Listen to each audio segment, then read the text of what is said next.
Hello বন্ধুরা, good morning and welcome back to my channel. কেমন আছেন আপনারা সকলে? আশা করছি আপনারা সকলে ভালো আছেন, সুস্থ আছেন, আর আমিও ভালো আছি। তাই আজ একটা ডেইলি ব্লগে আপনাদের সবাইকে স্বাগত জানিয়ে আজকে সকাল থেকে আমার ডেইলি ব্লগটা এখান থেকে স্টার্ট করে দিলাম। সকাল সকাল উঠে আমি কি করছি আর সেটাই আজকে আপনাদের সাথে শেয়ার করব। তা চলুন বন্ধুরা, দেখতে থাকুন, আর আই হোপ আজকের ব্লগটা আপনাদের সকলের ভালো লাগবে। তা চলুন, সকাল সকাল উঠে আগে নিজের জন্য এক কাপ কফি করে নিচ্ছি। চা পাতা ছিল না, তাই চাটা বানাইনি। অনেক দিন পর কফিটা খাবো আর একটু ব্যালকনির দিকে দাঁড়িয়ে কফিটা খাবো আর কফিটার মজা নেব। তা চলুন বন্ধুরা, আর এইগুলো হচ্ছে কালকের জামা কাপড়। কালকের রাতের মেলা আমি তুলিনি, অ্যাকচুয়ালি ভিজে ছিল তাই জন্যে তুলিনি, তাই বাইরেই মেলা আছে। আর সকাল সকাল ভালোই সুন্দর রোদ উঠেছে বাইরে, এত সুন্দর রোদ উঠেছে বলার মতন না। তাই একটু দাঁড়িয়ে চাটা খাবো আর হচ্ছে প্রকৃতির দ্বারা দৃশ্যটাকে অনুভব করব। তা চলুন বন্ধুরা। এটা কি কাতলা?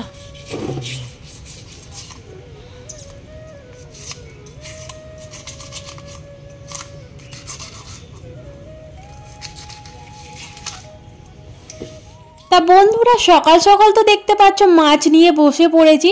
আর আজকের অনেক মাছ এসেছে, অ্যাকচুয়ালি হোটেলের জন্যও কিছু মাছ এসেছে, বাড়িতে খাওয়ার জন্যও কিছু মাছ এসেছে।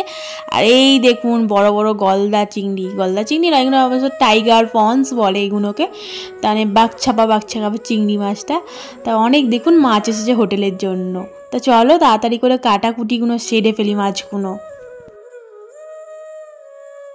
আর এই যে বন্ধুরা, বড় বড় মাছ দেখে তো আর লোভ সামলানোই যায় না, তাই জন্য আমাদের জন্য ঘরের জন্য কটা মাছ নিয়ে নিয়েছি। এটা হচ্ছে কাতলা মাছ, ঘরের জন্য নিয়ে নিয়েছি রান্না করার জন্য। তাই কাতলা মাছের ঝাল করব, ঝাল বলতে কালিয়া টাইপের করব। আর এই যে বিনস, গাজর, আলু দিয়ে একটা চচ্চড়ি টাইপের হবে, মাছই করবে ওইগুলো। আর আমি করব হচ্ছে ওই মানে কাতলা মাছের কালিয়াটা করব। আর আজকের আর একটা আছে মেনুতে আমাদের ঘরে খাওয়ার জন্য, কুমড়ো শাক দিয়ে, বড়ি দিয়ে, আলু দিয়ে, বেগুন দিয়ে একটা চচ্চড়ি টাইপের হবে। তা চলুন বন্ধুরা, দেখতে থাকুন কি কি রান্না বান্না হচ্ছে না হচ্ছে, দেখতে থাকুন।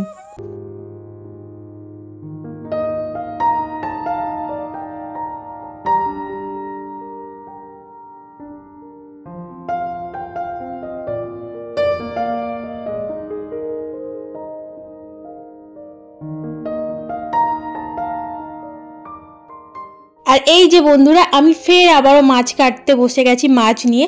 এই মাছগুলো অ্যাকচুয়ালি ফ্রিজে ছিল, মনে ছিল না কাটার জন্য, তা এইগুলোকে নিয়ে আমি বসে পড়েছি কাটতে। আর এই কাঁটাগুলো না কি শক্ত, বললে বিশ্বাস করে, এত শক্ত কাঁটাগুলো কাটতেই পাচ্ছি না। তা চলুন আমি এই মাছগুলোকে কাটাকাটি করে নিয়ে তারপর হচ্ছে রান্নার দিকে যাব।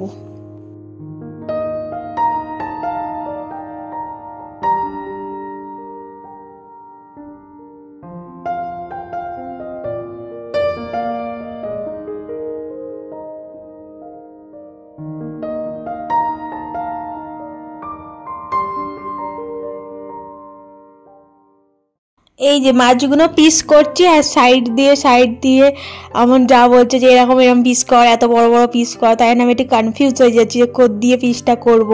তা ওই যে একটু যেরকম বলছে সেরকম টাইপেরই পিসগুলো করছি, করে রাখছি।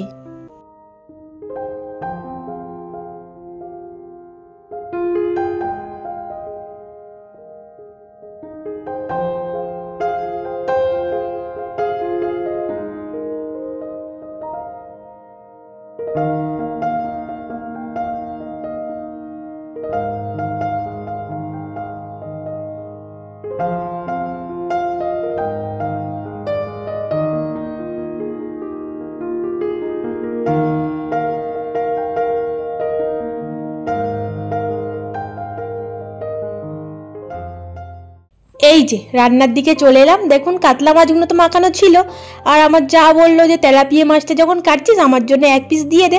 তো এই তেলাপিয়ার মাথাটা আমার জায়ের জন্য, তার বৌদির জন্য নিয়েছি। বললো যে আমি তেলাপিয়া মাছটা খাবো, মাছের মাথাটা, তোরা কাতলা মাছ খাচ্ছিস খা। তাই জন্য তেলাপিয়া মাছের মাথাটাও নিয়ে নিয়েছি তার সাথে। তা চলুন, রান্না বান্না তো বসিয়ে দিয়েছি, আর কি কি রান্না হচ্ছে কিন্তু দেখতে থাকবেন কি কি রান্না করছি। আর আজকের না মাছের ঝালটা না অপূর্ব সুন্দর, দেখতেও যেরকম হয়েছিল টেস্টটাও সেরকম অপূর্ব অপূর্ব সুন্দর হয়েছিল। এখনই জিভে জল চলে আসছে, কথাটা গুলিয়ে যাচ্ছে, জড়িয়ে জড়িয়ে যাচ্ছে কথা। আর এই যে মাসি তরকারি চচ্চড়িটা বসিয়েছে, আর আমি এদিকে মাছ ভেজে মাছের তরকারিটা আমি করব। আর আজকের এই মাছটা না একদম ফ্রেশ মাছ ছিল, একদম তাজা মাছ ছিল, তাজা টাটকা মাছ ছিল। আর মাছের টেস্টটাও ব্যাপক ছিল, বলার মতন নয়। মাছটা সত্যি খুব সুন্দর ছিল, অসাধারণ ছিল। তার হচ্ছে চলুন তাহলে মাছগুলো তো আমার মোটামুটি ভাজা কমপ্লিট হয়ে গেল। তো এবার তরকারিটা বসানোর পালা। চলুন মাছগুলো তুলে নিই, আর ওই যে মাছের মাথা আর একটা পিস আছে সেইগুলো ভাজবো, ভেজে তারপর তরকারিটা বসাবো। ততক্ষণে দেখতে থাকুন আমি কি করছি।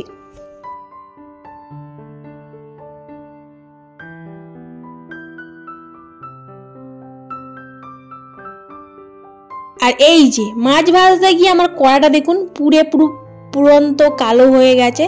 মাছ ভাজতে গিয়ে কড়াটা আমার পুড়ে যা তা না তাই হয়ে গেছে। তার কি করা যাবে, রান্না বান্নাটা করে নিয়ে তারপর যা মাজবো, যা ওটার উঠবে না ওটার না উঠবে।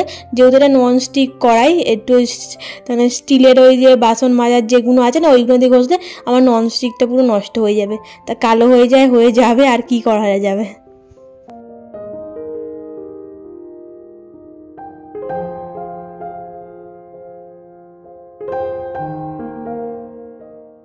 এই যে কালিয়াটা মোটামুটি কমপ্লিট। মাছগুলো দেবো, দিয়ে ভালো করে কষিয়ে নেব, নিয়ে একটু জল দিয়ে ভালো করে কষিয়ে নেব।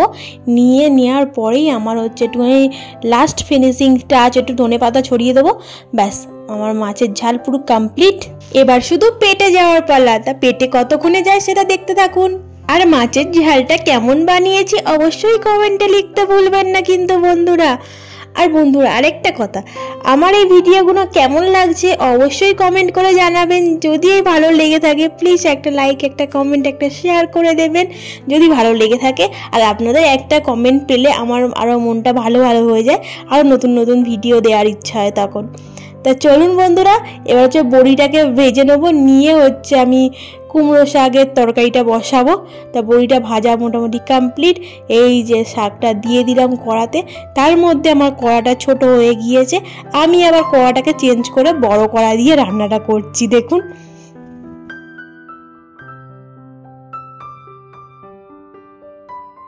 এই যে বন্ধুরা রান্না বান্না তো কমপ্লিট করে খাওয়ার টেবিলে চলে এলাম।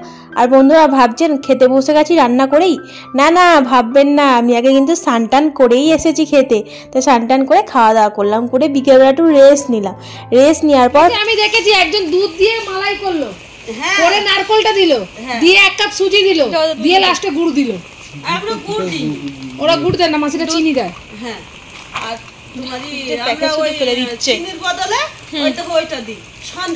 বুঝতে পেরেছি আমি ওই মহিলাটার মতনই তুমি করছিলে। এই তো হয়েছে, হয়েছে আমারটা। ওইটাই হলো না এখন, কোনটা গোলাটাই তো হলো না। আমার দরকার নেই, আমি একটা এমনি শুরু করে দেখছে, টায়ার দিচ্ছে। জীবনে তো কোনোদিন করিনি। এই কড়াটা পুড়ে যাচ্ছে মনে হয়, আসতে দাও, পুড়ছে না এই তলাটা। যতক্ষণ এটা করবে এটা তুলে এখানে করে দেবে, আর একটা তুলে ওটা দিয়ে দিবা। মাসি বলছে কড়া থেকে তুলে পরে করে দেবে, হচ্ছে একজন মুড়ে নেবে। এটা ও হ্যাঁ অনেক হয়ে যাচ্ছে, এগুলা অনেক নারকল দিয়ে দিচ্ছ তুমি। হ্যাঁ ঠিক আছে, দেখ হ্যাঁ এই তো লাল হয়েছে, গ্যাস জোরে হয়ে গেছে। ও আচ্ছা এই ব্যাপার হবে। এই মা চলে যাচ্ছে, তাই জন্য মাসি বলছিল যে আরেকটা হয়ে যাবে, এটা মুড়াতে ঠিক আছে শুভ। কিন্তু ওরা ভাই যাতে সাদা খেয়ে এসছিস, ও সাদা করেছে সেটা ওর প্রবলেম, তোর এত কিছু লাল প্রবলেম না। আমি বলছি